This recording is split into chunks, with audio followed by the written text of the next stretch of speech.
Welcome to the Zandbergen Report, where wealth strategies and pop culture collide, featuring your distinguished host and certified financial planner, Bart Zandbergen. Welcome to our show of Dream Chasers and Wealth Makers. We are thrilled to be back in the studio today with a new episode of the Zandbergen Report. I'm proud to bring in the movers, shakers, and difference makers who are passionate about sharing what they have learned and what you need to know today. And ladies and gentlemen, here we are again for our 6th annual holiday wine tasting show. Welcome to the show. We have got a full cast of characters here, the usual suspects. Letitia Berbaum with the Zandbergen Group, Paula Steurer, Scott Heinila, also with the Zandbergen Group, myself, and a special guest, Landon Patterson from 100 Acre. Landon, welcome to the show. Oh, thank you. Thank you. I'm excited. We got thirsty people here. Yes, we are. Just to tell you who I am, so you know I'm here. I'm Landon Patterson. I'm the CEO of 100 Acre Wine up in Napa Valley. We're a collection of high-end boutique wineries, predominantly making wines from Napa Valley. But today we're going to kind of do a sneak peek on a newest project from us from Sonoma Coast with some Pinot Noir. So excited. The Zandbergen Group is first to it for the holidays. Yeah. That's great. Incredibly exciting. We've got the right audience here. That's it. We've got some Pinot fans here. All right, so the format of today will be, we're going to start with the wine, and we'll sequence the wine as one would normally drink, and then we will kind of pair some holiday food ideas, both from mid-November through the end of December. You pick a holiday, and we'll have a wine for your meal. So, Lennon, I know we have one of your wines here to start with. Tell us about it. Cool. So this first bottle is from a guy by the name of Paul Lato. Paul Lato is, we would call him like a garagiste winemaker. He literally is a super small producer. He makes wines barrel by barrel. So this wine is actually only 75 cases produced. Wow. So it's only 3 barrels. It's a type of grape called Tocai Friulano. And Tocai Friulano is a northern Italian wine. Think of it almost like a Pinot Grigio, but with like a little steelier, a little bit more minerally. And he actually takes this grape and has some planted in Santa Maria Central Coast area. So this is what we call a Cal Ital. It's a California version of an Italian grape. Wow. And so this is a grape you probably haven't seen before in California, and probably most of you haven't had in Italy. But this style of wine makes it's sort of like Sauvignon Blanc, but it has a little bit more minerality. It's almost going to taste like wet stones. And when I do holidays, oftentimes you kind of want to get your palate fired up. People start with champagne or they start with other things. This wine is going to get that salivation going. You're going to get all the palate fired up. And it's also great when you're tasting a lot of different appetizers, because you'll have rich things, sweet things, salty things. So something like this is really great to get it going. So great. Love it. Sounds like you're going to love it. Yeah. Yeah. Perfect. Yeah, I wanted to bring some wines that were, certainly from smaller producers. I always love supporting the small businesses. A guy like this doesn't make this wine to make money. Meaning he makes money, don't get me wrong, but this is a passion wine. Yeah. Yes, he makes unbelievable Pinot Noirs, amazing Grenaches, and unbelievable Chardonnays. But then he takes grapes from like little tiny small farmers all throughout the Central Coast and finds these little nuggets, and he'll make a small amount of wine. He actually makes another wine called Boogie Nights that's from a Malvasia Bianca. Sounds fun. He makes wines called like Space Cadet, Boogie Nights. I mean, this is a guy I want to drink with, right? Yeah. And so he's actually a Polish guy and who's a completely self-taught winemaker. So he taught himself how to make wine. So a really super interesting guy, Paul Lato. Wow. So have you had a wine like this before? No. Okay. You got to get your verdicts. I like it. You're sort of getting that stoniness, that steeliness. It almost tastes like wet steel and like tastes like wet stone. This is something that's begging for some cheese.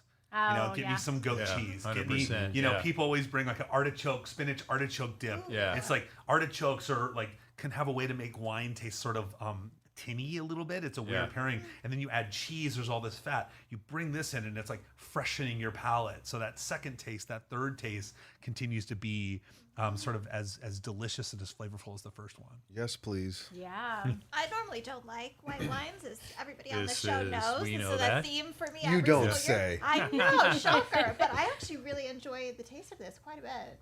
Wonderful. Yeah, really. Yeah, this is a dry wine. So this isn't like when you Yeah. think of a fruity wine, this is not Yeah. as much of a fruity wine. This is a nice like aperitif wine. This is a wine in Italy that they're having for lunch.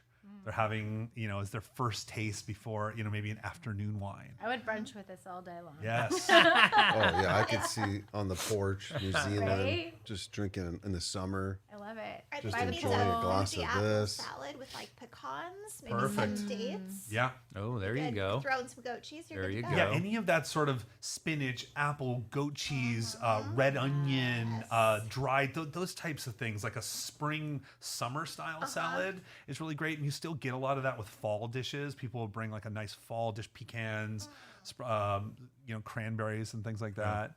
What I also like about this wine is it's not heavy. Yeah. You're going to have a lot of food during the holidays, right? Yeah. And we tend to get wines that tend to get heavier, and it makes you feel fuller. This is a wine that's got a nice light weight. Yeah. So you can have a couple glasses après dinner and just kind of still feel lean and mean before you get into the, so you start like putting the heavy carbs in, Yeah. Yeah. I love it because you're right. It's some cross between Pinot Grigio, Sauv Blanc. Yeah. It's nice, really nice. This is no oak. So this is no no sherry. oak, Yeah. stainless steel. The area this is grown in is called Alto Adige in Italy. So that's up by like the Austrian border.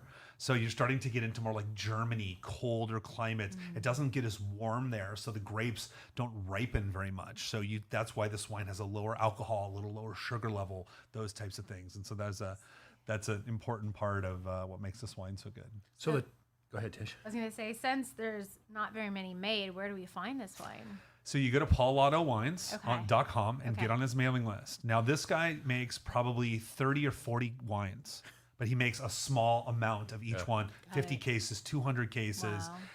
Everything he makes is good. All right, Like so- even if you'd have, and he has a winemaker case, you just get 12 bottles or 6 bottles and he'll send you like a potpourri of great. stuff. And enjoy that. That's great for a holiday party idea. Like you Yeah. want to get people together, Yeah. get a mix box or something like that and have fun. So that production is harder to get than 100 Acre. Not yet. Well, it's certainly less expensive. He's on his way. Yeah, this is about a $50, $40 bottle. 100 Okay. Acre, we're getting in that 700 or 1,000 bottle range. For holidays, I don't give a lot of 100 Acre. Yeah. I've got it on the back bar for my people that really appreciate it, not my friends that are Yeah. going just for. Is that the most expensive wine? Yeah. Let me have 2 glasses. Yeah. Yeah. Hey, the name Tocai, it's ringing a bell from Somm classes. Is that the same grape that originated in, is it Hungary? So Tocai or Tokaji, which they Yeah, call it there, is a similar grape. Yeah. So it's in a similar family. Okay. Tocai Friulano so they actually make sweet wines from this. So in a certain area, that's right, it can actually get a mold. It's what it like is. a fungus that concentrates the sugars. And so Hungarian Tocai wines. So Tocai, Tacoi, in Hungary it's Tokaji. So oftentimes you'll have certain grapes that'll have a different name in different places. So it's the same grape, but it'll have its Italian name. It's Hungarian name. Syrah. Pinot Grigio, Pinot Gris.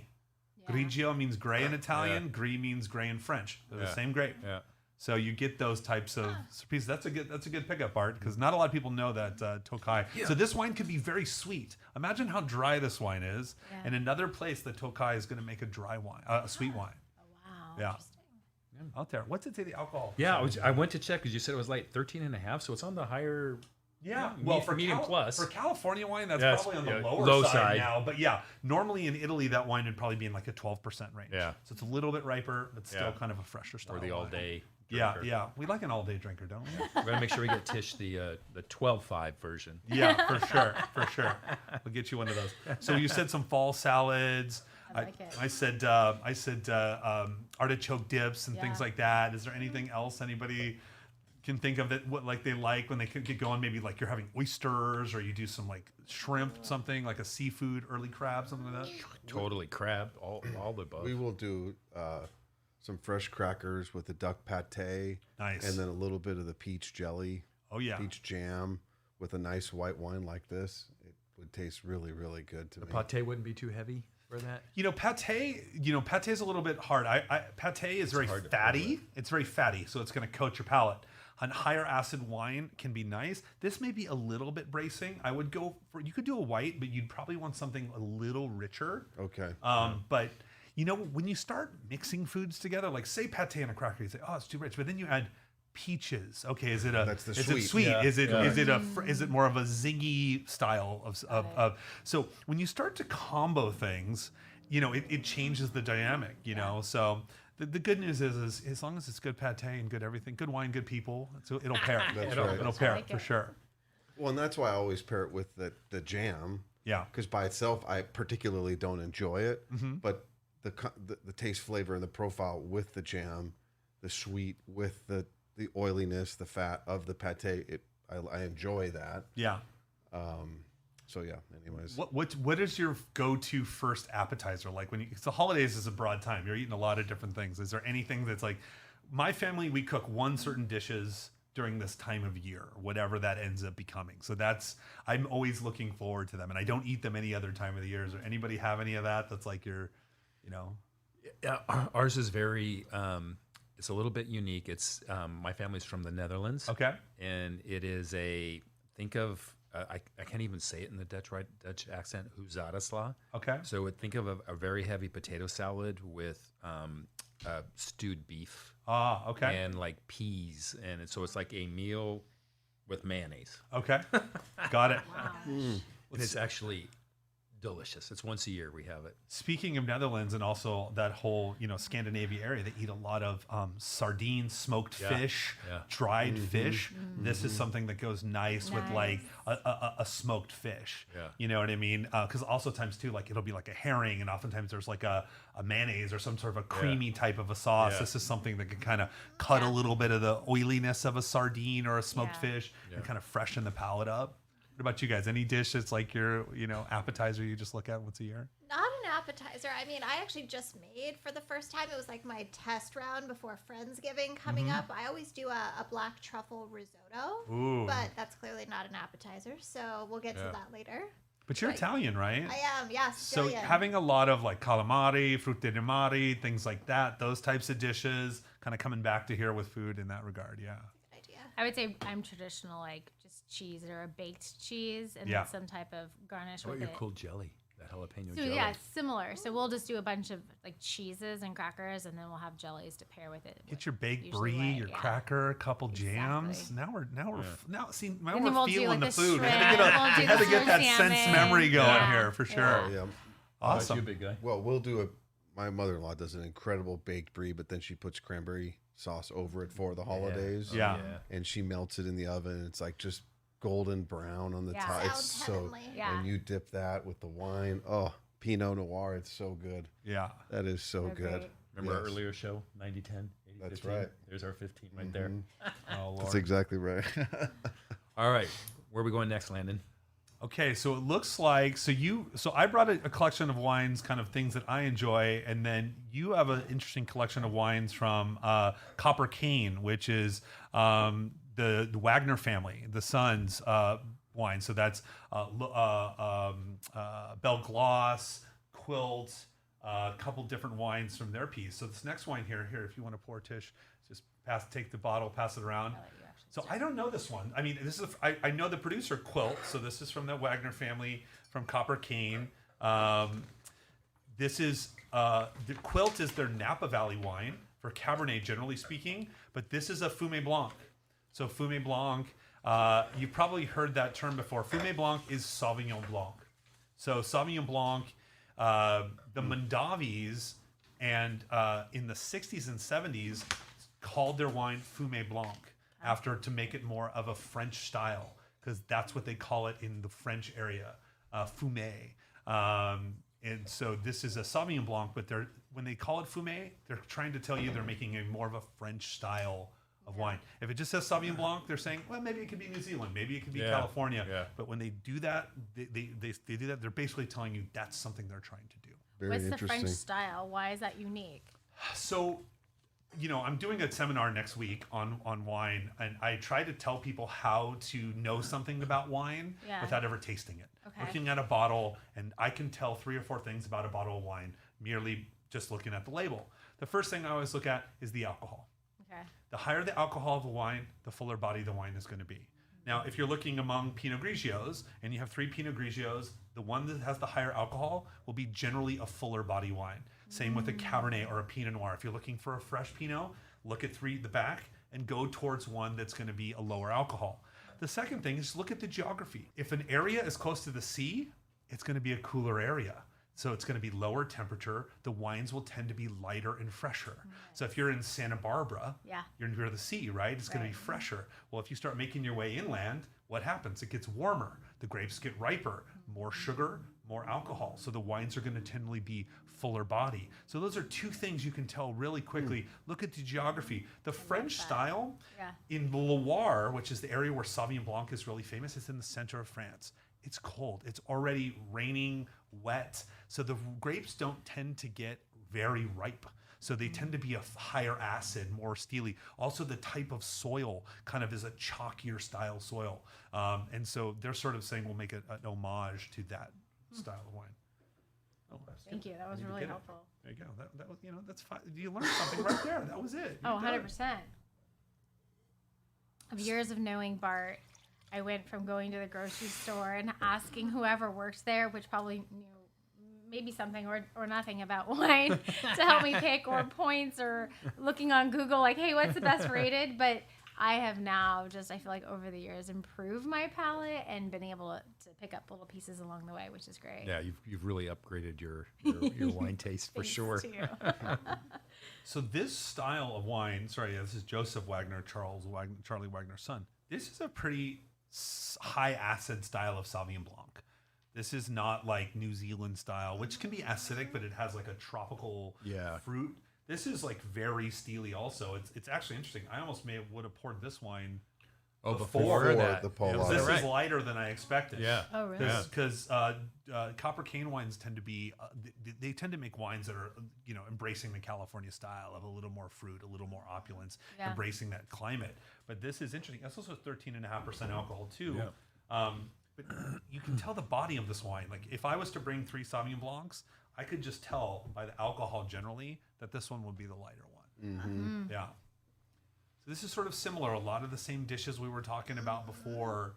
I would also say about this wine, this is important this is also Fumé Blanc Reserve. So this is saying to them that this may be like a higher tier wine for them, or the Reserve series where, the word reserve can, Kendall Jackson calls their $10 Chardonnay Vintners Reserve. So I don't know what the non-reserve portion is. I don't know where just the Vintners one is. But generally speaking, when a winery says reserve, they're like reserving certain barrels. Got it. But yeah, like I said, this is definitely a very fresh wine. It's definitely more of a gooseberry, kind of like a little lychee. Yeah, little lychee. Yeah. Why is it so strong when you first take a sip and then it gets really mellow afterwards? What is that? Well, there's a lot of things. I would say something this wine has a pretty interesting, relatively complex nose, and then it has a kind of a more abbreviated finish. It's not like a style that's heavier where you're going to keep tasting this wine. This is like a nice,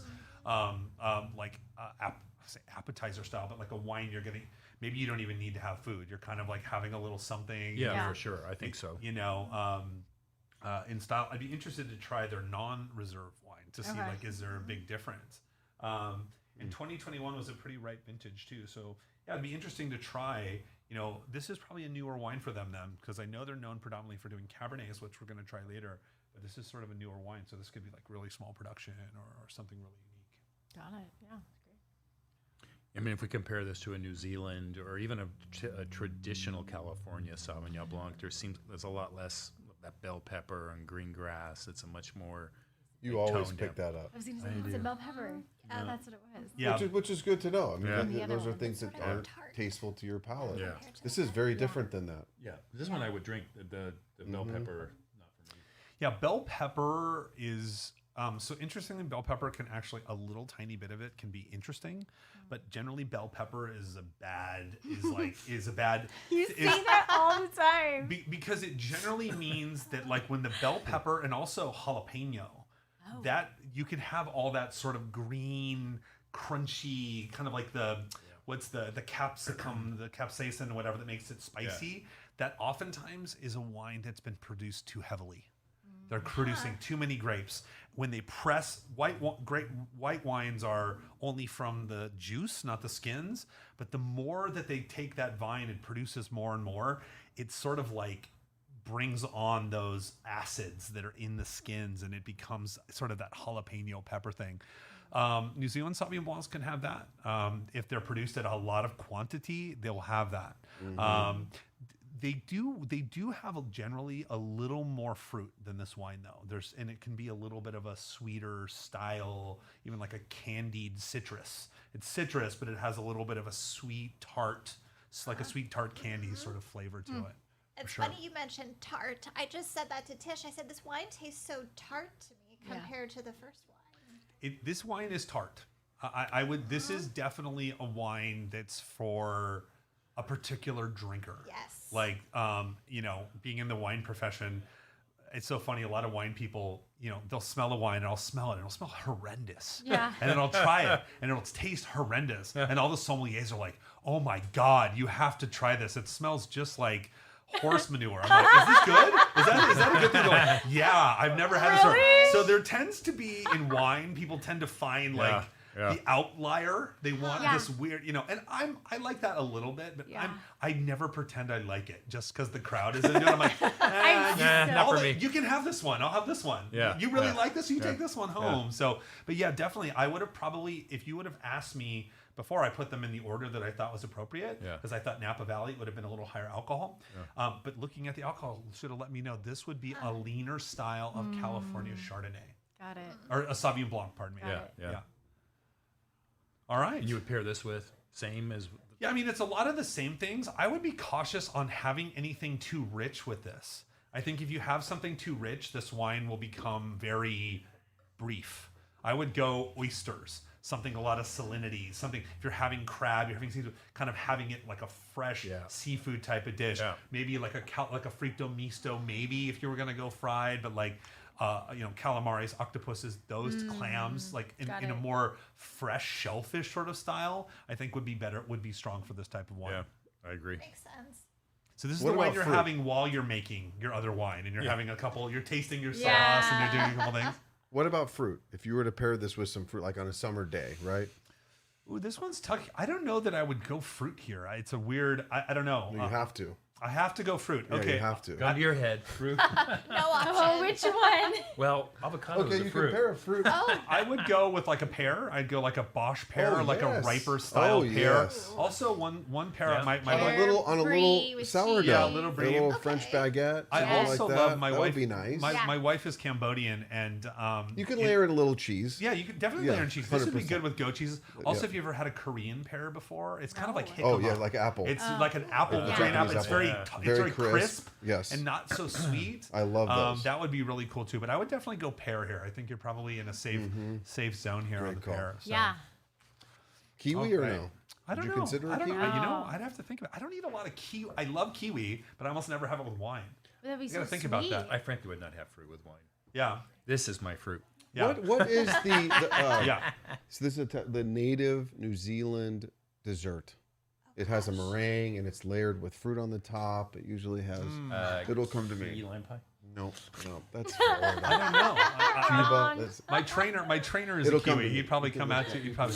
I don't know. Yeah, fruit. It's like a I'm gonna fruit come tart. back to Is it that. a tart of some type Well, with fresh fruit on it? Yeah, it sounds like like he's a- describing it as tart.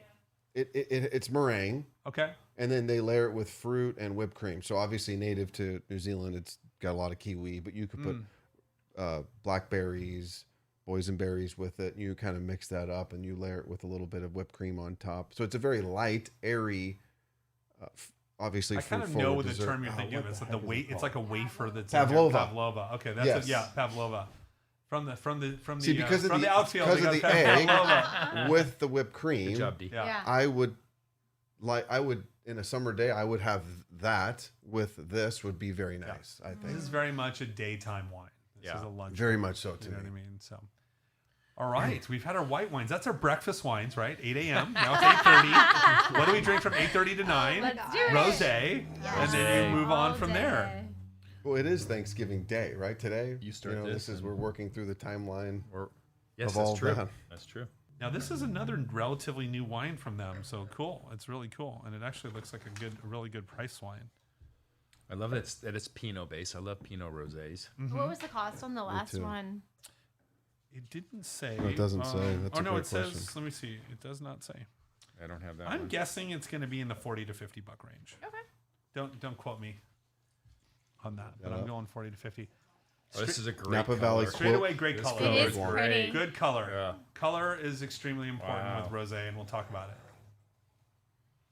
You are? So I don't know I love- why, but I would just pick it because I think it's pretty. So Let's go with brunch.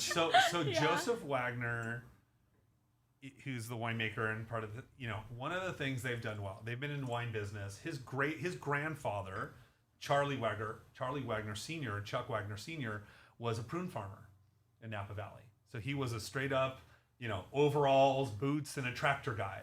And they grew grapes in the Napa Valley in the 60s and 70s. But it was kind of a side hustle, right? The prune business was, a lot of people don't realize this about Napa Valley. Grapes have only become a predominant agricultural product there really since the 50s or 60s. It was cattle ranching, it was almonds, it was all the things that you'd find in the Central Coast and Temecula. And then because there was no money in American wine. You know what I'm saying? Until the Mondavis came around, until the Gallos got quite serious about it. Oftentimes they were Italian immigrants or German. The Wagners were German. The Gallos are Italian. The Mondavis are Italian. So they generally came to America and were farmers of something else. Wow. And then they brought the grapes of their region. Yeah. Actually, before Prohibition, the largest grapes that were planted in Napa were Gewürztraminer, Riesling, Sangiovese, so German grapes and Italian grapes. They didn't become French grapes until the 40s, 50s, and late 60s. This is called, I want to say it's Oeil de Perdrix. It's sort of like like O-U-I-S, O-E-I-E, O-E-I-L, Oeil de Perdrix. I don't know what that means exactly. What does that say? Translate that, D? Give her your thing. Type that in. And where do we get this one? This is a similar one. So this is another wine from the same producers of Quilt. So it's Belle Glos. Belle Glos, yeah. Okay. And where would Probably I get a Belle online Glos? online for sure. And I've never seen a Belle Glos rosé in normal channels. So one of the places, if you're listening local, which I just highly recommend for buying wine, there's two places I highly recommend. Number one, High Times, Of course. Oh, wine yeah. in Costa Mesa. Yeah. If they don't have it, you don't want it. Uh-huh. You know what I mean? It's just kind of like That's a you great may line. be on a bad that's run. true. Another great place is the Pavilions in Newport Coast. yeah. So, heard so that. Peter, that's probably, I mean, for a grocery store, if you just put the name High Times on the front, it would have as good of a wine. Yeah. There's maybe not as many choices, but a very, very deep cellar there. So those are two great places to find stuff. Also, the pavilion's right next to Hannah's, Hannah's, yes. which is great, by Yeah, the way. And they do yeah. a lot of really, really good wine dinners for those locally listening. Pavilions has invested very heavily. So Pavilions, people don't know, it's part of Vaughn's and Albertsons, it's the Yeah. same company, but Yeah. Pavilions is their high tier group. And there was a guy by the name of Phil Markert, who's Okay. their VP of alcohol. And he was one of the very first people to start bringing in high-end wine to grocery stores in 2008, 2009. When the economy dove and all these wineries were sitting on all these wines, he jumped on an opportunity to start bringing in these smaller boutique wines, and Pavilions is really a super cool place. I do remember when they did like the whole remodel over by my house in Aliso, and then they just did the wine section. It was phenomenal. It's a huge section, and they always have a lot. Yeah, of now they have like options. refrigerated wine Yeah. zones, all the Yeah. champagne they've got So in there. my brother and sister who live by you, they go to events there often. Oh wow, I didn't know that. They even have wine bars in them now. Yeah. They've This added one has a that. wine bar Yeah. with a cheese bar and pairing. It's really cool. Partridge's eye is what it translates to. Lovely. And it is Oh, it French, says that on right? the eye of the partridge. Really? Oh, it says it. It's Good French. marketing. Good marketing. Whoever's in the marketing department here is really good. When in doubt, read the label. Dishes are due diligence Oh, research. there's also a partridge on the label. Right. I mean, That's great look, marketing. I may know some things about wine, but I'm obviously not a genius because so this is a pretty bone dry rosé. So I like it. Sonoma Coast, Which I always appreciate. Excellent. I always ask, what on the menu? What if I'm gonna have rosé? Can you tell me what the driest rosé is that you have? let's Yeah, look at I'm let's the look at the same. alcohol in this. Is this in the 13, And most times 13.5? it's French. Can't see it. This could be on the very bottom or it could be on the front. Also, sometimes they move it. So this is in the Sonoma Coast, Okay. right? So this is straight up the coast, just like Newport Coast, right? But much cooler. Now you're right by the sea, so they're Yeah. getting. Want to guess? This is really good. I'm still gonna go 14%, 13.3. 33. So low. Okay. I was actually thinking low, but knowing they tend to make riper style wines, this is a low alcohol rosé for California. Yeah, it is. A lot of California rosés because of the warmth of the area. So let's use a good example like Dow. Okay, Dow's in a lot of places. Yeah. One of Yeah. the number one selling rosés Yeah. in California is Dow Rosé. But Dow Rosé is from Paso Robles area. This is from the coast. So you've got probably 30 miles as the crow flies Yeah. from the from the coast Yeah. to the interior. Right. That wine is going to be riper.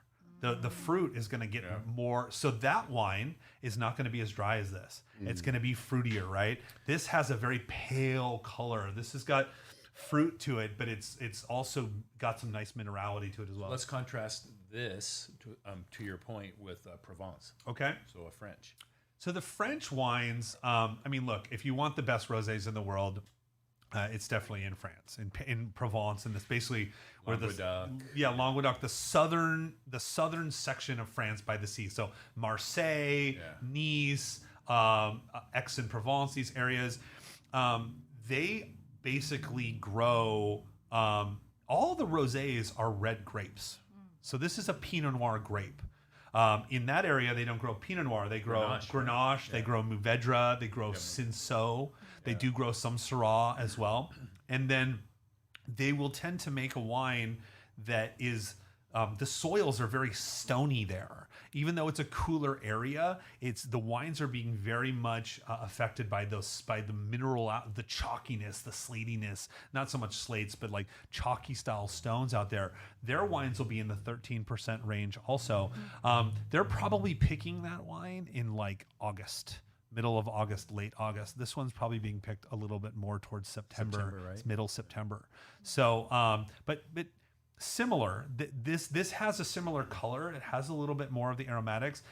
Pinot Noir is a lighter style wine, so generally with Cinsault, Grenache, you'll get a little bit more of a spicy note to the wines in a good way. Like it keeps it kind of like a little rangy. I think those wines are a little longer than this wine, meaning like it'll have a longer finish in the wine. What do you think? So do you drink much rosé? I do. Paula? Okay. I really like it. I like something that's dry. I don't like sweet wines, so I actually really like this. This and the first wine we had for me are. Wow, I Paula, know this it's is- huge. I'm turning a corner. This is a big day. I know. I'm actually considering purchasing some of that for Thanksgiving, thanks to you. Of So, course. Awesome. What about you, Tish? I'm going to say I agree. I'm going to probably, knowing me, these are going to be the two that I like, and I'll probably stop and I'll continue, but that'll be my favorite. I typically like a white, and I like it dry, so this is, it's definitely. Knowing her, these would be the yeah. two that disappear at the end of the Right. day. when she If goes we home. are already saying anything now. Normally the tasting notes on a wine are like Yeah. written by a marketing person, but this one's actually not wrong. It's got like a watermelon, like a not so sweet watermelon, like a watermelon gazpacho Yeah, I'll say for kind of sure. feel, Yeah. rose petal, orange blossom. There's a little bit of a white flower kind of note in this particular wine. I see the flower. So probably for this wine, what they're doing, which is the French way, is they're picking these grapes only for rosé. Meaning you want to pick a rosé grape a little less ripe because you want it to be dry. A lot of California ones are sweeter because they let it ripen, and then they squeeze a little bit of the rosé out of, and then they make a red wine. So literally, you can squeeze. You'll take red and Pinot, and then you'll allow, it's called Saunier, to bleed, and they'll bleed some of the juice off of the Pinot Noir, and that's rosé. So some people make it from like riper grapes and they Yeah. bleed off a little bit and Wow. that becomes their rosé. So a lot of wineries make rosé. They just drink it themselves. As they're Sanyang, I love it. yeah, they're sense. by Sanyang, by taking the juice out a little Yeah. bit, say 10%. Yeah. Now the grapes have a higher concentration of skin. So they'll get a little bit more power. They'll get a little bit more concentration. There's a lot of ways to make rosé. Some people just add red wine and white wine together. I mean, I'm not saying it's good that way, but there is a lot of ways to It's all make about the rosé. technique. Yeah. Sounds like Yeah. my mom's boxed wine back in the 70s. Yeah, yeah. Or you're at a wine tasting and you want some cab, but you've got a little bit of little Pinot Grigio and you've got like rosé or, Never or done vice that. versa. Just so you know, Landon, that's not happened. At least not in public. What you do in the privacy of your own home, you know. But this is a nice price, $25. You know, I Yeah. think this is a I would pretty. have this poolside all summer long. Yeah, this is definitely a good. This is definitely. you a Where's case Tish? for Oh, Christmas. she's by the pool with a rosé. I might have my laptop next to me. Of course, you cannot do any proper work without a little rosé. Certainly in the great. more French tradition. So, what do you think about foods with this here? So now you're kind of moving on a little bit on the food side. Yeah, I was just going to ask you. So for me, I almost never pair rosé with food. It'll just be like It's like an my aperitif all wine. day. It's my before, Yeah. and or if I'm taking a break in between. Yeah. I mean, I would have this with a salad, but I prefer just having it and then moving on to, it's what I drink while I'm trying to decide what I'm going to drink later at night. Yeah, I mean, I definitely think these, certainly the first sets of wines that we've got are more après type wines. They're Yeah. more like aperitif style wines where you don't necessarily need food. I like, if you are going to go food, you'd actually be surprised. Pardon me? Is it chicken? Chicken, sure, you can do chicken. These wines actually tend to go really well with grilled meats, believe it or not. If you're gonna do like a lunch type situation, Yeah. a little bit of the char on the outside of a meat. I've done it with carne asada. I've done it with where it's like a if it has a spicy marinade in Okay. that charry grill. Yeah. I would definitely do something like this, like ahi. If you were doing like a poke, like a tuna style poke, something not too spicy. This is definitely sushi. You can definitely go with sashimi type things with this. I think are good as you're sort of moving into that place. I could definitely see this with like at the beginning of an omakase menu, right? You've had some sake, and they're starting to move to some fish with a little more fat content, Yeah. like a salmon sashimi, a toro, which are more like a tuna belly. So as you're getting a little bit of more fat in the fish, Yeah. this kind of drier, a little bit more body in the rosé is going to kind of cut that wasabi also. So I would definitely kind of go in a like a raw or crudo style seafood here. I know that's what you're cooking for your holiday. You're doing Actually, only- I'm sitting here Well, thinking Paula, that is maybe. for me because Yeah. I've been pescatarian for over 20 years now. So I would be that person who would do Yeah. something like that. Yeah, rosé is definitely it goes great with fish, but I tend to go on either like raw or sear. More cooked fish, you're going to kind of start to get at different textures and a little bit more char. But like I would go more of that fresh sort of style here for sure. I would totally do sense. a grilled chicken salad. Yeah, 100%. That would I be- mean, look, this is a wine that you're going to be able to go. Believe it or not, rosés are extremely versatile. People tend to drink them just for cocktail. Yeah. Probably 95% of it's drunk for cocktail. Yeah. But it's actually the two most versatile wines on the planet are champagne and rosé. So if you're thinking about what to have with food, I'm gonna like be fine. I don't know, rosé and champagne are the way they. Those are mine. Is a My third Riesling? Default. Riesling for sure. I would say probably Riesling is, if you're asking like people that really love wine, Riesling is definitely. You know what? It's funny if you invite me back next year, I'll bring some Rieslings because Riesling is a very is a misunderstood grape. You think Completely. Riesling, you think you think sweet. Yeah. You think Yes. Johannesburg Riesling, which is like your Right. grandma's wine. Right. It can be completely bone dry. It can be off dry. It can be semi-sweet. 6 ratings, right? From It can be a super broad spectrum. And actually, I could get you to love Riesling. There's no question. You know what would be a great show is to do all 6 Rieslings. Yeah, for sure. Yeah. That could absolutely be done. Yeah. And Riesling is something. What I like about Riesling is good German Rieslings are only 9% alcohol, so you can have a couple extra glasses of wine. It's really the all-day wine. You know, Maybe I should take that show and we should make that happen. yeah, there are bone dry Rieslings you can have that are 9-10% alcohol, so that's like Wow. 25 to 30% less alcohol. So you can have 2 glasses. Right. There's a wine I drink all summer called Finca Nova, and it's a Vinho Verde from Portugal, and it's only 9% alcohol. Wow. So I can drink the whole bottle, and I'm like, it's only half a bottle. This is a full bottle. fine. So it's just all about balancing my alcohol and my quantity. I'm trying to get the most. They're out like, of it. honey, no dirty looks. This is good. Yeah, I was like, it's half off. This is like light beer. You know what I mean? So cool. All right, we got through our kind of light wines, right? Now So we're getting into the meal. we're 3 in and 4 to go. Okay. All right. Wow. Perfect. I would do a spinach salad with strawberries, pecans, See? That sounds good. balsamic. Yeah. That would be really good with Okay. this, I think. Yeah. Have you ever had like A a mild cheese. Yeah. I think we said balsamic. Like if you ever had like a bruschetta that had like mint, goat cheese, strawberries, and like a Yes. Yeah. drizzle of balsamic. Yeah. So that good. would be really Yeah. strong there for sure. Yeah, I like I that. love your call with the sashimi and the soup, like in Yeah. lieu of the default sake. Right. Yeah. Let's have some of This this would be next time. great. Yeah. I Okay, so agree. it's a glass switch. We're switching okay. from white to red, and which Let's go with this one. So, Okay. all right. So this is ladies, you go first. This one. this is our world premiere. Or actually, we did our world premiere on Saturday, but this is our podcast premiere for our new wine. So, 100 Acre Wine is known predominantly for Cabernet. That's what pays the bills. The owner of the winery is also the winemaker, a gentleman by the name of Jason Woodbridge. Similar to the first winemaker, Paul Lato, he's completely self-taught. I mean, that would be like starting a 3-star Michelin restaurant and you just taught yourself to cook. It's a very rare thing to be. He learned It's to a do this talent. before the internet, right? Yeah. So this was like buying, wine for dummies and Jancis Robinson's wine encyclopedia and all those types of things. So this is our new project called Summer Dreams. And this is a wine from also the Sonoma Coast. So the first Pinot Noir our rosé was from the Sonoma Coast. This is from the Sonoma Coast as well. This wine itself. So each one of the wines within Summer Dream has its own name. So we call them like a fanciful name or proprietary name. This one is called Twilight. And we call it Twilight because it's from a vineyard very, very north in the Sonoma Coast. And it's very high elevation. So it's like 1,400 to 1,800 foot elevation. So you get this beautiful like twilights and sunsets and really interesting pieces from here. This wine is generally quite a cool area. It actually tends to make wines that are a little bit fresher than this, but because this wine has more elevation, So good.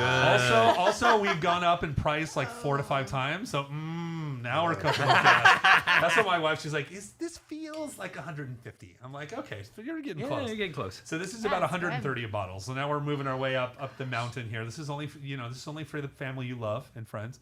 It is a pretty bottle. Thank you. Yes, you pay for it's that a bottle. beautiful That bottle. glass Yeah. isn't free. It's a French bottle. I have to say, this wine label is gorgeous. I'm an know. artwork I lover, would buy it and alone it is just for the label. absolutely beautiful. Well, and Absolutely I beautiful. really do That's next appreciate level. the names. The stars Summer and stripes, Dreams. few and far between. Summer Dreams. I really appreciate it, the creativity. I'm sure there's Yeah. significant story that goes behind putting Yeah. that in, and I would what say they stand for. I would say for us, we name our wines really interesting things like Golden Hour, Twilight, Fortunate Sun, a new wine we have coming out called The Sun Also Rises. For us, we try to think of wine. We're not scientists, we're artists. So everything for us is about emotion. It's about, we want you, yes, we can talk cerebrally about wine, but really all we care is how does this make you feel? Yeah. So when we set the tone and we give you a certain name or we say something, it kind of makes you think of something. Yeah. The label is a painting by an artist by the name of Alexandra Becker Black. And she's a watercolor painter. And this is sort of like a self-portrait of herself. And she's catching a raindrop on her tongue. That's amazing. So it's this idea of like, when would you catch that in spring, right? Well, she's dreaming of summer. So it's about emotion. It's a beautiful woman. It's also it's about the excitement of summer. I mean, we were so lucky. We live in the Southern California. Summer is awesome for us. Yeah. You live in Houston, Texas. Summer isn't great. It's 90 degrees, 100% humidity, hurricanes, and beyond. Dallas right here. Dallas. So Significantly different than Houston, by the way. bad weather in the Just so summer we're too, but clear. not as bad as Houston. But that same idea of like this idea that the California summer is like people's dreams. You know, the Beach Boys, the whole evocative of Venice Beach. We actually make a wine called Venice Beach, our Sauvignon Blanc, and it's an idea of like the evocative of what's great about California and the freedom of summer. So this Pinot Noir is now, you're going to notice, this is a denser style wine now. It's fresh. It's got a lot of beautiful lilacs and rose petals and purple flower. I would call it rhubarb. I'd call it raspberry, strawberry compotes, sort of those red berry fruits. There's some really nice tea components to this, like a little bit of like a tea leaf sort of note, but it's got really nice mid palate. One of the classic pairings for Thanksgiving is Pinot Noir, right? Yeah. Poultry, turkey, duck, chicken, Pinot Noir tend to go extremely well with that. I love French Pinot Noirs as well, but they tend to be on the lighter side. And I think we'll talk Thanksgiving for a moment. You're going to have candied yams, mashed potatoes, stuffing. You're going to have a lot of butter, a lot of salt. Right. So oftentimes those sort of more subtle style Pinot Noirs start to just get, sucked out to sea from all that fat. Totally. Yeah. Like, you're a big Pinot guy. When I saw you on Saturday at the event, you were kind of like, I offered you some Cabernets. You're like, I've had those. So I've had Cabernet. Let's go to the Pinot Noirs. And I appreciate that. Yeah. What are you looking for in a Pinot Noir? Full body. So this has my number right here. Perfect. Yeah. And I have a funny side story. So you guys have heard this story before, but Landon hasn't. So when I took my SOM test and I sat, and it was Michael Jordan was my master, and it was a traditional Thanksgiving dinner. So he asked me, what wine should we have? Yeah. And so in my head, I'm going to go with two wines. I'm going to give you two choices. I'm going to go with a full oaked buttery Chardonnay, and then with a Pinot Noir. So I started with the Chardonnays, and he goes, "You only get one." So I didn't get to finish after that. Oh. So while I passed the test, his big note was, "You should have gone Pinot Noir." Yeah, right. Yeah. Pinot is sort of like when in doubt Pinot Noir, or when in doubt Champagne. Like, wine people love Champagne because it's like the universal scrubbing bubbles deal. But yeah, Pinot Noir is always something that you're going to tend to, you're going to do all right with it no matter what, because it's medium body. It's not so full body. The heavier a wine gets, it becomes more like, even a buttery Chardonnay. You get very narrow. Categorized, right? Yeah. Yeah, you start to box yourself in. It may be a lovely box, but you're not going to kind of have the breadth that you're going to have with other things. So, but yeah, also, as I said, we're going to have two Pinots. It'll be interesting to try this next one. I mean, we're very different in price. So this is ours is much more expensive, but theirs is from a much different area. Theirs is from Monterey. So Monterey County, Santa Lucia. So it's way south. Yeah. And it'll be interesting to see what this one particularly tastes like. Also, Summer Dreams, the wines are all very small production. So, we're an artisan producer. We don't make thousands and thousands of cases. We make hundreds of cases. We basically, every wine, the way to think of the wines we make are like a couture dress. We didn't just weave, we didn't just sew every bead. We wove all the fabrics. You don't say how much is this dress. You say how many hours did it take to make. Yes. And that's the way that we make wine. It's really Summer Dreams is beautiful wines. We make 4 Pinots from this wine: Twilight, Golden Hour, Super Chill, and Stargazing. And then we have a Sauvignon Blanc, Venice Beach, Walking on Venice Beach, and Lazy Lounging Chardonnay. How does one acquire these? How challenging is it? Yeah, our wines are all on allocation basis, so that means that you have to get on a mailing list. So the first thing I would do is you can go to summerdreamswines.com, and you'll put it's a very simple website. Paula was busting our chops that we don't have great websites. She's a PR marketing guru. And I said, I would say inquisitive. Inquisitive. I'm going to ask you to use your white glass, because I think it would be fun to do a side by side. I actually refuse to get rid of this. Yeah, you can't dump that. I will not pour it out. Okay. We're going to go comp set tasting So here. on Thanksgiving, our family, I enjoy turkey. Me too. Family, not so much. The rest of the family. Yeah. What about like a prime rib? Yeah. Prime rib. I think you're going to go up with this, not a cab. So you as my guest, I'm not going to open a cab, but I might not have turkey. So I think we have a wine that Landon is going to show us in a minute. That's going to be your Stay tuned. This is going to be your turkey. I will tell you this. So turkey, I love turkey.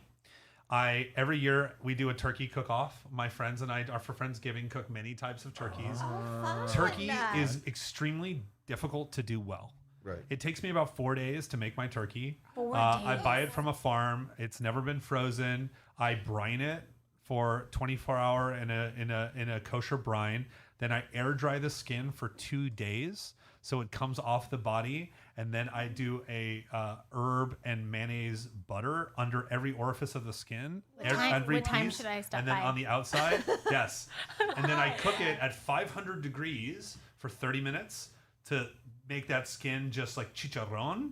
And then I drop it down very low. And for a long cook, you will, if they don't love turkey, they're going to love that turkey. So- now, it is a 27,000 Whoa. calorie turkey. Right. I can assure you, this is not a turkey sandwich lean and mean man. style, but it's 90-10. yeah. Landon, Yeah. you're an artist. But you know, like, so We try. Yeah, we try. We're in the it's wine. We're in the wine and wow. art in business. picture, my that gosh. sounds exceptional. Highly Yeah. impressed. No debate. I there. know. But think about that. I can go get the most beautiful, present company excluded you, incredible piece of steak, and I can just take it out of the fridge, salt and pepper, throw it on the grill, flip it over, and it's Yes. exceptional. Yeah. Like the Americans work so hard Yeah. at creating a good turkey. Yeah. And you do what sounds Totally. like an amazing Yeah. job in I mean, delivering look, a that. prime rib is great. You get a banging piece of meat. Yeah. You salt the crap out of it. You sear, you reverse sear, you pop it in there, you put the meat thermometer in. When it hits, 125, Yes, you're you're done. done. And You know, but so I shame on you appreciate for not that having too. turkey for I mean, Thanksgiving. But this guy serious, I spends know. 5 days prepping a bird.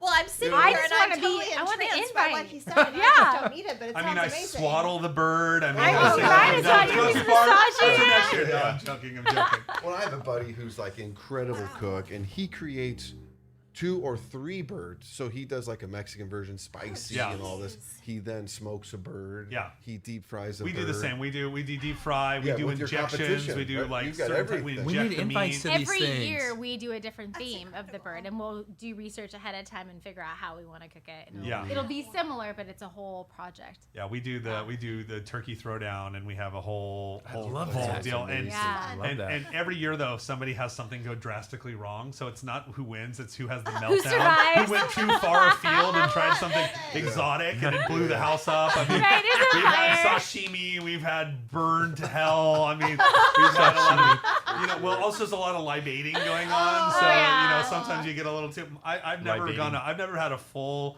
Chernobyl situation, but I've been close. I've had some stuff.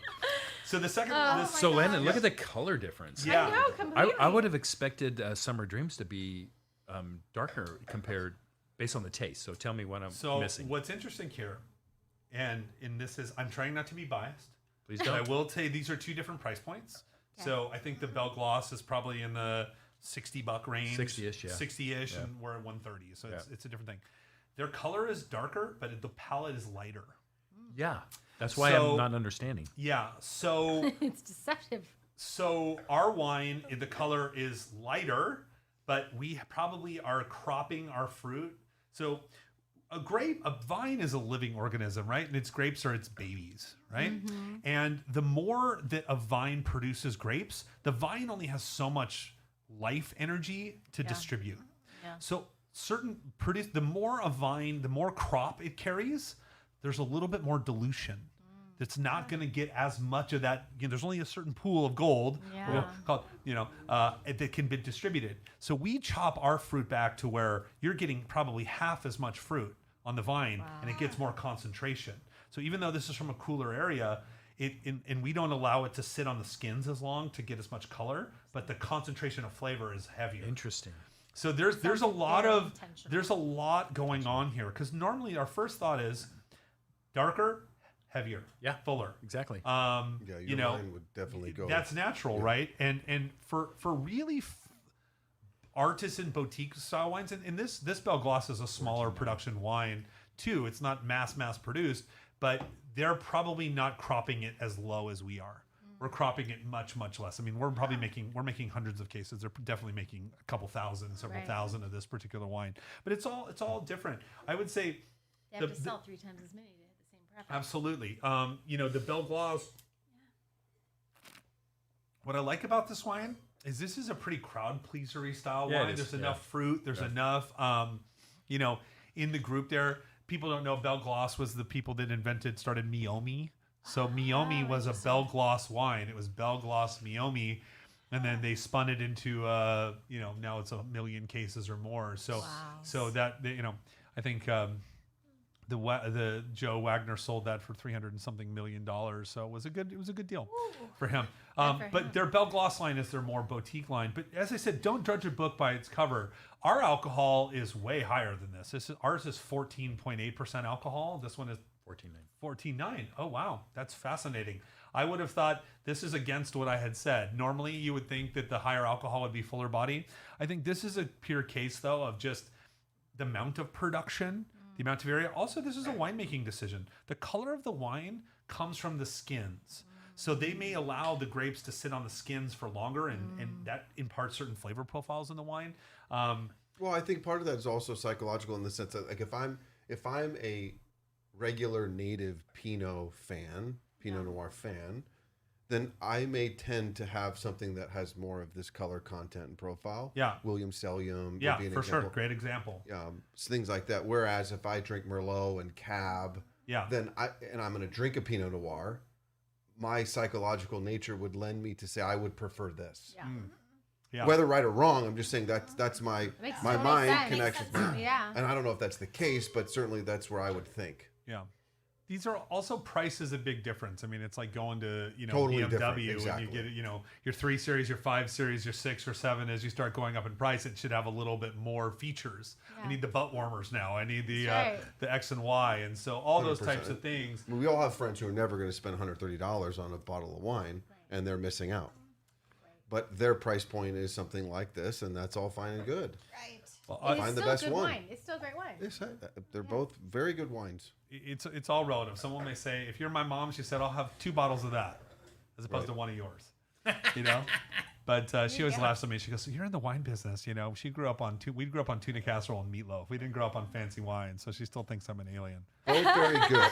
both very, at the end of the day, both excellent. But yes, using automotive industry as an example, a 3 Series, wonderful vehicle. Yeah. A 7 Series, wonderful vehicle. Let's be honest. Price aside, we'd all be driving a 7 Series. Of course. Yeah. And I'll just leave it at that. Yeah, for sure. enough. This is why you've got to invest your money with the Bart and his crew to make sure that you can afford that car and have money for later. You want some right. summer dreams. Yeah, summer dreams. Yeah, you want to be having that house on the Sonoma coast, drinking the wine, and it's your third house because Sign me up. that's now we're. I hate to bring it all the way back, but this is what it's about. So, okay, I'm excited for this next wine. All right. Can we move on to the next wine? Let's do it. So, the Wine Spectator every year, dump your wines out, guys, if you want to. I or am not. You're not dumping dumping. out, Okay. Summer Dreams. Summer Yeah, Dreams. I He's refuse. in the game. He's liking his wines.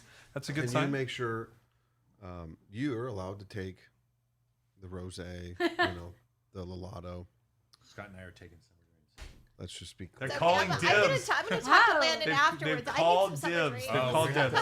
We're gonna have a. We're gonna have a little Rochambeau. showdown. So- Little so- showdown. So not a shameless plug, but a shameless plug nonetheless. Summer Dreams does have a wine called Stargazing, and it's $75 a bottle, and that's a blend of different wines from the appellation that's extremely high quality as well. So Thank that's our sort of version of a little more of a value for what we do. That's sort of like the least expensive we think we can do at a certain quality. Where can they get that wine? Summer Dreams? Yes. So you can get it Website. at summerdreamswines.com. Okay. You'll go in and put your name in there. There'll be a referred by Okay. box, and you put my name in there Great. and put in a note that you got it on this, that you heard about it from this podcast, and we'll I get you the love front of it. the Does line. that move us up a little bit? Absolutely. Nice. Absolutely. Summer Membership has its privileges. Yeah, Summer Yes. Dreams is gonna become my permanent dreams. Yes. love Yes, it. exactly. I mean, the Spring, label winter says it all. Year-round dreams. I mean, the three of us have actually the four of us have a very similar wine We do. palate. Okay, so this is my wine that you're probably never going to have gone to your Thanksgiving and had this wine, or for Christmas, because you may not know this wine. This is a Okay. wine that's out of the box. This is a Châteauneuf du Pape, and Châteauneuf du Pape means pretty. the Chateau of the Pope. So this is a region in France in the Rhone Valley. So it's sort of in the eastern central area of the Rhone Valley. This is an area that's known for Grenache and Syrah. Chateauneuf de Pape's are able to be many grapes. There's actually up to 13 different grapes that can go into this particular wine. So it's, sommeliers always do this, like, oh, name the 13 grapes. And it's, it's Picpoul, Sanso, Mourvedre, Grenache, Syrah, Grenache Blanc, I did at Viognier. 6. Yeah, I can get to like 9 and then I start to fade. And so this is an area in the southern area of the Rhone. This is the area, if you want to get the most bang for your buck from wine, and this is a great place to get wine. So this is this wine is going to be predominantly Grenache and Syrah. So when you smell this, a little bit of a darker wine, a little bit more of that, now it's like a dried rose petal. It's not a fresh flower. It's more of a dried sort of flower. You'll get a little bit of a roasted meats, a little smokiness, a little bit of now we moved from red fruits to more purple fruits, blueberries, blackberries, compotes. But the wine will probably taste a little bit spicy, a little bit of a spice note to it. That's kind of a classic old world, new world, right? Mm-hmm. Part of, So this particular grape, because Grenache and Syrah have a black pepper and white pepper component, this wine you don't drink on its own. This is with food. So that spicy note on this, you start having it with prime rib, you start bringing some meat in there, all of a sudden all that fruit, all that acidity will go to the back, and the fruit will come right to the front. I feel like this has to go with my truffle risotto, though. Truffle This risotto? would be Sure. great. Amazing. Oh yeah, with So for prime my- rib. Yeah. No prime rib. Truffle So my- risotto. so We'll have the prime rib. Pescatarian. So my She's pescatarians, That's fine. my pescatarians go get their mushroom on, right? You Yeah, get we your do. you get Great. your portobellos, you get your Thank you. porcinis, you get Yes. your oyster mushrooms, your Yes. chanterelles, understanding. Yeah. all of that. I mean, really, mushrooms are the meat for non-meat eaters. Absolutely. You know what I Yeah. mean? Eggplants, things like that, where you're going to have those types of things. Actually, an eggplant dish would be epic with this. So you kind of do like a roasted eggplant, a caponata, Yes. something like that. So it's going to have Yeah. tomato, going to have red bell pepper in it, which when you roast it becomes a little bit sweeter. Americans' wine tends to be fruitier on its own. Europeans don't drink wine for on their own. They drink it with food. Americans drink wine as more of a cocktail. So French wines, German wines, Italian wines tend to be drier, have higher acid, so that they're better with the food. Nice. Yeah. The fruitier a wine is, the more difficult it is to pair food with it. So this wine was actually on the Wine Spectator. That's this when was they drink pastis pastis. before they eat food. They drink Lillet. They drink all these aperitifs. Campari, Aperol, those are aperitifs. They drink those because they have the lower alcohol. They actually have digestive herbs in them to help so aperitif, great. to kind of help you with digestion. So this particular wine is amazing with go to your meats. This will be good with poultry as well. But now you're starting to work your way into is a like great the steak. dark meat for turkey, Yeah. duck. Now you're getting into your beefs, a rabbit loin, a lamb. This wine is really going to start rocking out here because the fats that are in those meats are going to they coat the palate, and that fat is coating, and this is going to kind of all the tannins, the drying component in here is going to lock into that fat, and it's just going to release all this beautiful fruit in the wine. Oh yeah, a lamb shank here Yeah, with this. exactly. Oh my gosh! So- Right? Are you with me? Like, I know we're gonna Scott's get to just a trying to straight heckle me caviar over in a little here. bit. Yeah. I'm We're gonna gonna drink make you a a good caviar portobello myself, dish. but No. Yeah. It's not my jam. Yeah. This, I know it would go better with food, but I'm great drinking it without any food. This you could also decant this wine, and it'll start to be a little more Yeah. fruit. Give this wine a little bit of air. This wine, so Wine Spectator every year does their top 100 wines of the world. Okay, and this was the number 34 wine in the world, I think, last year. Nice. And Well, it's not a this is a crazy treat. expensive bottle, though, Yeah. right? Meaning, if you were to get the, you're talking about $75 a bottle, $80 a bottle. This wine will also age for 10 years, 20 years. You could have this wine for an Really? extremely long period of time. Some of that spice notes will start to calm down and mellow out a little bit with this particular wine. But you really, when you're talking about pairings for the holidays, the holidays a long time. You're gonna have your ugly sweater party. You're gonna have your work Christmas party. You're gonna have your Thanksgiving. You're gonna have, my family's Cambodian. I'm Jewish on one side. We have our traditional Thanksgiving, and then we have my Cambodian one where we've got fish sauce and things going in, and they're always mixing in American traditional food with then also Cambodian cuisine. So your wine, you want to have I generally don't pick one or two wines to have for my holiday. I just grab a 6-pack. Grab different bottles, open a few things, have fun with it. You don't like it, give it to grandma, give it to your uncle, give it to your That's friend. great. That's a great You know, idea. open the Order next a one. case of this. I'll split I'll split it with you. Okay, let me see what I can do. They have I know this at High someone. Times. They have this at High someone. Times. Work your connections. They have this at High this Times. one Yeah. is? Yeah, that one will be at High Times. Yeah. Okay. You made a good point. Can I ask the general Yeah. question of just understanding, making the decision of how long to lay a wine down? Yeah. General that is rule a of good thumb, like point. to know. Yeah, Well, this is a wine I can lay for. It's based on varietal. It's based on varietal. It's based on vintage. It's based on region. There's a lot of things. What I would generally say, only less than 1% of all wines that are produced are meant to age. Only 1%. Less See, I would say No, no, less than very 1%. few people know I that. didn't know that. Yeah. And I I'll give would you. assume You to want keep another it. fun Yeah. fact? Define aging though. How long? I would say that they would get better with age. So meaning 1 year, 2 years, 5 years, 10 years, da da da. As you go beyond 5 years, as you go beyond 10 years, that 1% goes to 0.5%, 0.1%. Wow. And then after about 20 years, probably only 1/1000th of 1% of all wines are designed to age. I'm immediately thinking of the investment that people do all the time, and they buy wine. Oh, and then it's been aged over a number of years. Less than 1%.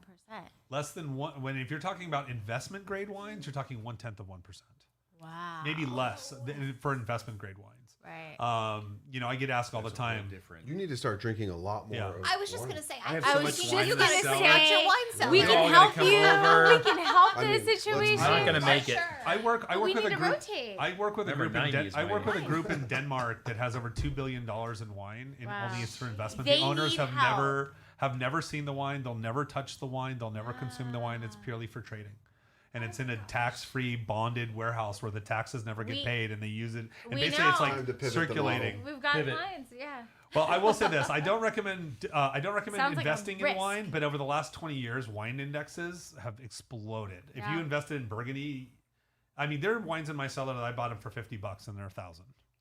I mean, that's a fact. But it's very specific. That's not the everyday person. And then there's Yeah. such amount of the risk there. Yeah, Is I don't the temperature recommend it. correct? Yeah. Has it been laying I'm correct? in an Is offside the cork in storage. the I'm right paying part? for that all the Right. time. Yeah, but I think when you come back to answer your question about age, This is just for general. no, knowledge, generally, right? generally, age wines will soften and integrate with age. Meaning, so if this wine is kind of like tart and dry and the tannins feel heavy, Yeah. over time those tannins will soften and the fruit flavors will start to, and we call them secondary and tertiary flavors.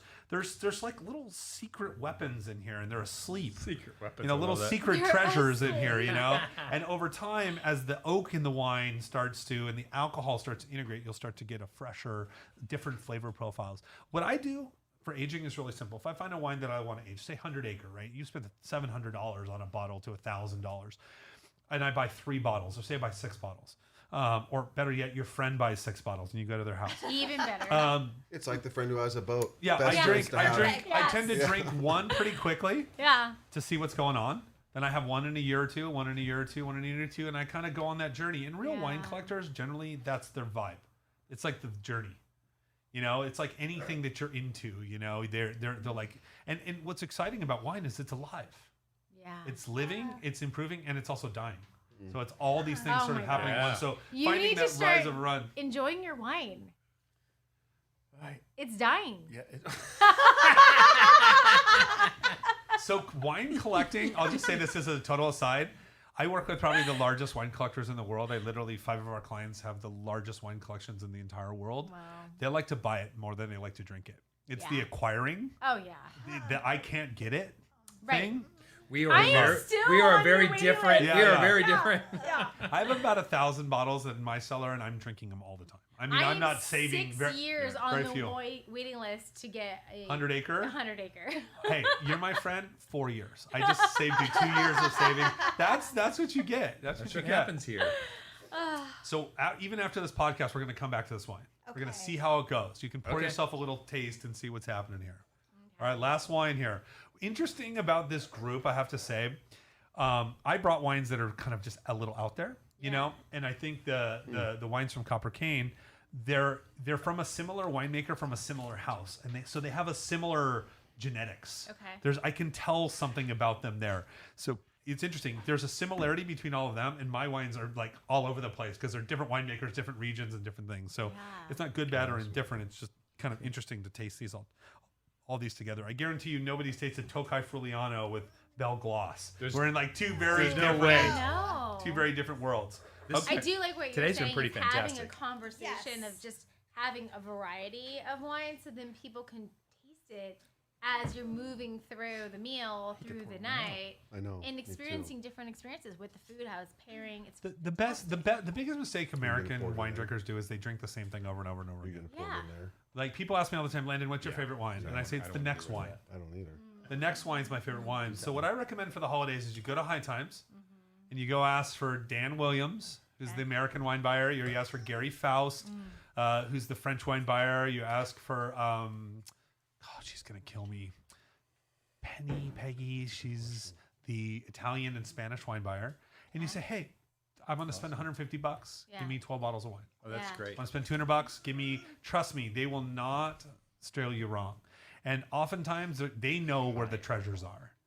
The wines that you've Exactly. heard of, you're Yeah. paying a little bit of a premium right. because you've heard like the branding premium. Yeah.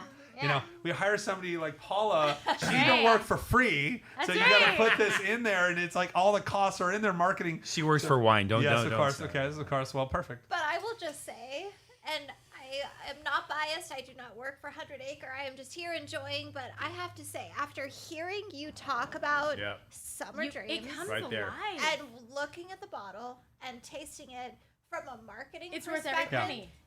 not only is it worth every penny, but it is a full experience. Yeah. Like this to me Yes. is not. I'm not having wine. I'm having an experience. And Yeah. as a marketing person Yeah. who works with higher end brands, that's what I appreciate. So our coming back just to total aside about you were making fun of us in a happy way about us having no Instagrams and marketing. Summer Dreams Wines at Instagram does have one. Our whole focus of I've been with the company 13 years and we built these brands from start. We actually don't even call them brands. We call them wineries, projects. We call them passions, I love adventures. Our whole mission is to meet people where they are. I travel just this week. I did 5 wine events for charity. I did 5 trade lunches, and I probably saw 25 accounts. It is the hard way. But when I'm talking about my wine, you'll never forget the wines. And when you're tasting the wines, you're going to remember that. We're in the emotional experience business. We're not in the impressions business. Yeah. We do have somebody who helps us with that now. And I just hired this gentleman named Raleigh Wright. He's amazing at what he does. It was good. But Raleigh's really good. But he's from that sales marketing SEO thing. And I go, Raleigh, remember, we are in the art business, not in the wine business. And he's learning that too. And we have to also learn from him. And so it's what now look, if we made 1 million cases, we would be in the SEO business. We'd be in the couponing business. Right. We're not in that. But Tish, business. it's kind of the same for us. Yeah. We're not like in that SEO You're high boutique- volume boutique, business. yeah, We're yeah. boutique and Yeah. same I thing. do have a number of questions. One Yeah. from a business Yeah. business Yeah, perspective. please. Don't invest in wineries if you want to be making money one day. It's No, bad There's business. there's a Right. joke Yeah, about yeah. that. Yeah. No, I get that. Yeah. But use another. So, the winemaker that invests in, we're just going to make a really good cab Yeah. in throwing out. A really really good Chardonnay. Sure. We're going to put all of our effort, energy. Our Yeah. revenue model is based on all of that, as compared to Paul Lato, who's I'm going to do a lot of different wines in very small batch. Yeah. What's Paul is a friend of mine. I love him. He is a guy who's doing it for the love of the game. Yeah, he you just- know, he's so a it's more of a passion. passion. no, it's his whole And life. I It's get the that. only job he's got. But I think he's got like 6 people that work for him, and to make all that wine, there's no economies of scale for him at all. And that's what When I'm I saying. advise him every day, I go, let's get a little economy of scale. I'll help you out a little bit. Let's make 6 barrels. You know what I mean? Right. Part of it also is he's only working with vineyards that are like little tiny pockets. Like grapes are not endless. They are the best grapes are rare. It's a big part of it. So it isn't like, oh, 100 acre, make more. No, there's only this small plot of land It's that's finite. blessed by God, and we get what we get. You know, Right. we get. That's great. With to come back to what you're saying about, look, our business, in Paul's business and many other people's business, is really like, if you want to make wine that's like gonna last forever, like the idea of it, you have to not be thinking about the money. Right. It's the same way with Enzo Ferrari. He's popular today. He was losing his ass, for years and years and years as he was developing this. You see, who's the guy? not McLaren, the American guy who does the speed stuff. It was Ford versus Ferrari. The movie. God, it's Ford versus Ferrari.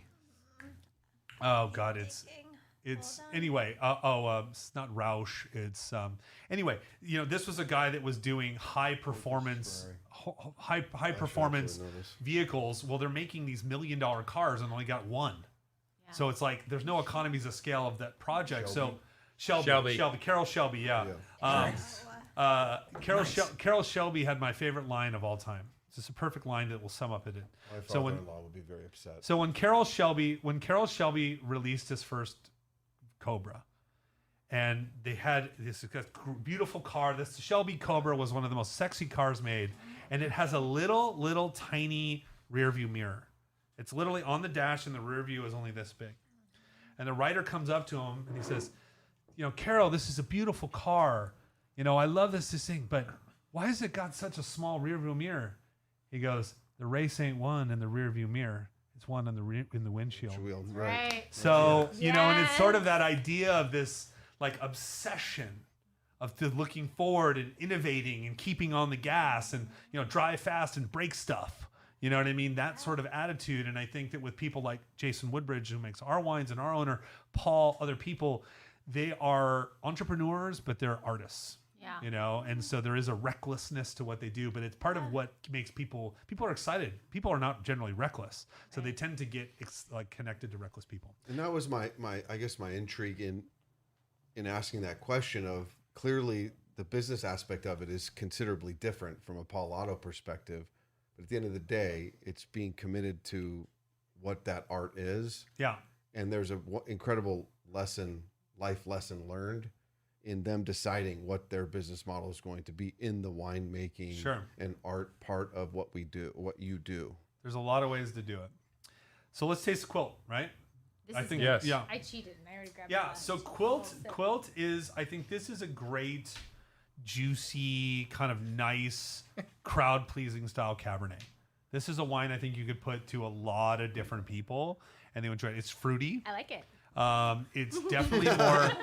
I wouldn't call it a full body Cabernet. No. So if people like cab that's like more powerful, like 100 Acre is the Shelby. Yeah. It's a Cobra. Yeah. It's a V12. It's muscle. It's about muscle. It's putting 1,000 horsepower on the street in those tires. It's about handling, power, elegance, and pure domination. This wine is a more commercial style wine, but it's made to be a great bottle of wine for the money. And I think it's got a juiciness to it and a fleshiness. This is a wine that also you could do all the pairings we talked about, but I would actually say this wine probably just good with, this is kind of a cocktail style Cabernet in the way that it's like extremely approachable. Sure. It's not very the tannins aren't like knocking your dry. Like you've got a couple of wines in your cellar out there that on the cab side that will be like bigger, drier style tannin. Mm-hmm. Yeah. And those wines need some food. This is kind of like, and I always think that that's sort of the Belle, Glos, Quilt, their thing is like the wines are good with food, but what they tapped in on is that people in America drink wine as a drink, as a cocktail, as their beverage of choice. My wife drinks tequila and wine, and the tequila is only in shots. There's no margaritas here. This is, but wine for her is a beverage, so she wants to be able to have it, sitting around the couch, and she's not always like, oh, I need to have food with it. I need to have it just to kind of have something that's a nice. This is me. Yeah, you could drink this degrees. With that. I'm on the veranda. 100%. I've got a wood fire, oak fire burning. I'm watching Sunday Night Football, your favorite thing. Jeez, yeah. And I'm just enjoying this glass of wine. 100%. Yeah, and I think this wine is probably in the $50, $60, $70 range as well. Yeah. So it's in that sort of zone. So, yeah, we gave you a pretty broad spectrum. I think there was some, wines that I think you could probably easily find. Belle, Glos, and Quilt, and those you can find those at pavilions. You can find those at High Times. The wines that I gave you are wines that you can find at like High Times. Paul Lato sells a lot to High Times. So if you are don't want to wait on his mailing list and you want to get there, Summer Dreams, La Vie d'Anjon, those wines are from High Times. Did you price range on here? That I think is like $60, 60 to 75. That's it? Yeah. This is why I brought this bottle of wine. This is a lot of quality for a low. So Chateauneuf de Popes in general are very good prices. Yeah, they are, generally speaking, right? Think about wine like real estate. Okay.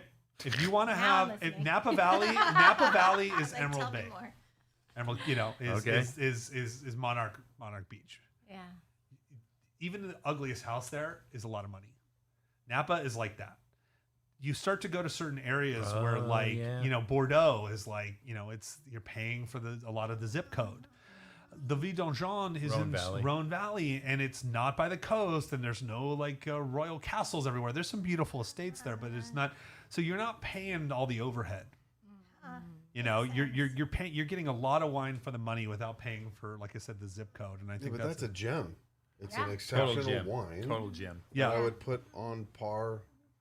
I mean, not with the 100 Acre cab. Yeah, but for separate, sure. but like on any other, just They make an entry level wine in the area called Côte de Rhône.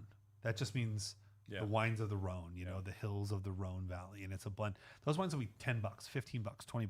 Wow. They'll be better than any California wine under $20, guaranteed. So we're kind of waiting. We know that you have 100 acres somewhere in your pocket. Like I for know. comparison purposes. I'm so sorry. I wouldn't want to blow you out here. Then you'll never be able to do this podcast again. This will be the last one. Did you peak? top versus. Let's ask about that. Just So general cab was purpose. great, right? We just discussed screw top versus normal cork. Yeah. There's a image around that. Yeah, Your I mean, thoughts? I would say this: a screw cap is actually a. So contrary to popular belief, the screw cap is actually a safer way to close the wine. Meaning, like, corks fail far more than the screw top. The screw top stays forever. The one thing is the cork is porous, and so it allows air to get in and out. So the wine doesn't age the same way. That is completely sealed. Normally, though, when people have a screw top, they're telling you what? Drink me soon. Yeah. Drink now. But Drink that's easy, okay. That's and that's fine. 99% of the wines out there. 99%. We do cork for our wines, part of the ageability, but we're an experiential thing, so is not the same as the wine key and the this and the that. But I will tell you, it's a perfectly acceptable closure for wines that. Because like in New Zealand or Australia, I would argue their percentage of screw top is going to be more than 99% is my. Yeah, I mean, in New Zealand, it's probably 99%. I mean, it's that many. Even the red wines are in that particular piece. But as wines get more expensive, they tend to go back to cork because there's a sort of romance there. Also, the price of a cork 20 years ago was about 20 cents. We spend about $2.25 for a cork today. Per cork? Per cork. Our corks, because for 100 Acre, our corks have a $100 million insurance policy. If you get a corked wine, they will pay. We don't allow corked wine. Wine is perfect. We only make art, so there's no. Is it true second that art. Portugal is the highest producer of cork? Yeah, Portugal makes like 70% of all the cork in the world. Wow. Yeah. So anyway, it's an interesting journey. I would say I never turn away from a screw cap wine, but I think it is telling you something that, like, this is a drink now wine. That's fair. Yeah. So can I ask a personal question? Of course. This is completely Wow, I'm self-serving. a Scorpio. I like candlelight walks on the beach. No. I'm not asking you a question. Oh, okay. This is selfish, self-serving. Okay. I'm looking for some 100 Acre insight here. Okay, perfect. So I invested in a vertical of 6, 2013, Okay. few and far between. Okay. I've drank 2. Okay. What do I do from here? What was the vintage you said? 13. So that I that's- acquired in 16. It's probably one of the greatest vintages in Napa Valley history. I'm Um, going to see you this Nope. weekend. That wine. Sorry, sir. That Wait, wine, what? It's crash. I'm coming. Wait, I'm That crash. wine was a 100-point wine, so it was a perfect wine. Get out. Why have you been No, hiding you this cannot from have me? any. Why have you been hiding this from me? I'm talking to my friend here. When that wine was released, See your way out. that was probably released. That wine was probably released at maybe $400 a bottle, maybe $300. We charge $1,000 to $1,200 That's right. I per paid bottle now. $4.25. Yeah. So that wine is I in massive invested in demand. 6. You could put that on wine searcher down, sell it for $1,000 a bottle easily, and have many. I'll buy takers. dinner. I'll So buy how? dinner. But honestly, like consumer person, how do they actually do? You just You don't know. What do you mean? How to Dude, so drink like them or to sell them? No. So if I wanted to gonna do that, I drink could it. put them on that site. Yeah. There's no regulations around how I've stored it. Yeah, or it is No, a buyer that's- beware. It's that's a the buyer beware problem. It is. situation. Yeah. Oh. Yeah. Yep. Most of those sites. That's good to know. Yeah. And there are many of them, and many of them are very reputable. But there's always a buyer beware thing. Yeah. You know what I mean? I trust me. Like Benchmark Wine Group, BWG is a great one up in Northern California. They have a great reselling opportunity. They do their best to inspect the wines, but there's no way they're expecting. Look. How do you know the temperature? How do you know it wasn't taken out? How do You know had it a wasn't cellar, and it's been in the cellar for 20 years. Did you have a Right. flood? Did you have a brownout? Did you Right. have Yeah. a heat wave? know. Right. Did you have a fire? Right. Yeah, that happens. So the provenance of a wine is extremely important.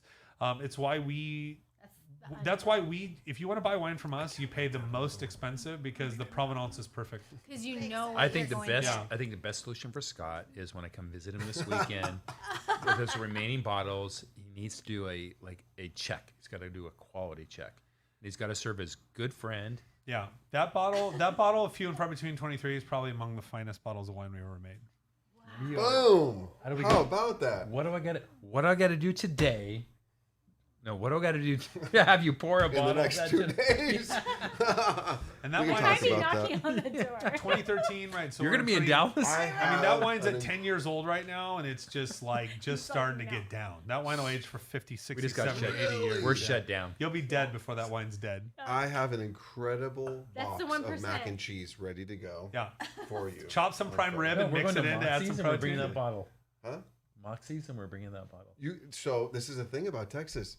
It is so rare to find a restaurant that will allow you. corkage. They do not. Yeah. Many Okay, states you it's can take illegal. out- Shame on. Many states it's illegal. They don't want you to. In Arizona, it's illegal. Okay, so I'm gonna buy the beef. You're gonna barbecue, and we're Okay, maybe if Nick that- cooks. If Nick cooks. Wait, if this is Nick, all if you're happening, listening. I'm it's all doable. literally It's rolling Saturday. over. Did you fly out Saturday? It'd We did Saturday. a thing during COVID where we for No Hungry Child. We're extremely philanthropic, and we did something for No Hungry Child, and we offered up an opportunity to have a dinner, hang out with a tasting with Jason. It's 2 weekends, a 2-night stay, and a weekend for another dinner for 12, and you got to try all 22 perfect 100-point scores. Wait, Oh hold my on. How do I get in on this? I Man, went for the Cannot. bargain I price of get this. $225,000, Are you kidding me? and we sold 2 of them. They sold Yeah, two. That's how you would do it. We had another buyer that came in. We sold 2. That is Wow. beyond my budget. That's incredible. But you know what? It is beyond a lot of people's budget. But I'll tell you this: that collector had got an experience that nobody, that Oh. Charles That's- Koch couldn't get. That's That- a bucket. That's a bucket That was list. a mind blower, and he got to Yeah. bring 11 friends. Yeah. I should have been. All a you friend. need is 11 friends. They I need kick a in friend. 20, 30K each, and Yeah. you do it up. Yeah, I like it.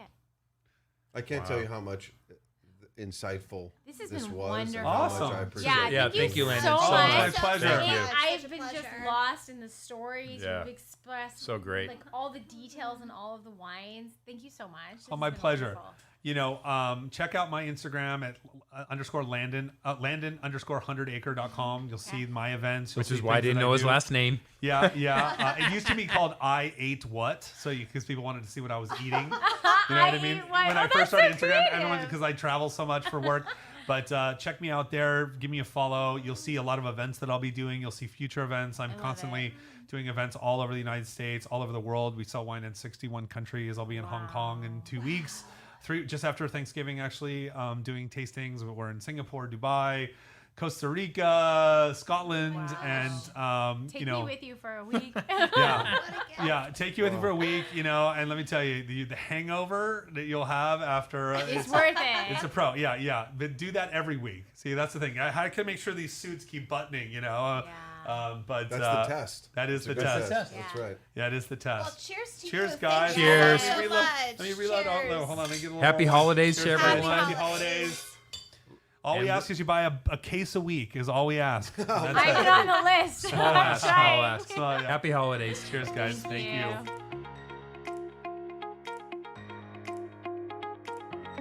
Tune in next week for the latest edition of the Zandbergen Report, Tuesdays at 2 p.m. Catch up on our recent shows by visiting podcast.bartzandbergen.com. The Zandbergen Report is also available on iTunes, iHeartRadio and Spotify. Interested in being a featured guest on our show or have a question you'd like to hear us answer? Email podcast@bartzandbergen.com. The contents of this podcast episode do not constitute an offer of securities or a solicitation of an offer to buy securities and may not be relied upon in making an investment decision related to any investment offering Access Wealth Management LLC, an SEC-registered investment advisor. Access does not warrant the accuracy or completeness of the information contained herein. Opinions are our current opinions and are subject to change without notice. Prices, quotes, rates are subject to change without notice. Generally, investments are not FDIC insured, not bank guaranteed, and may lose value.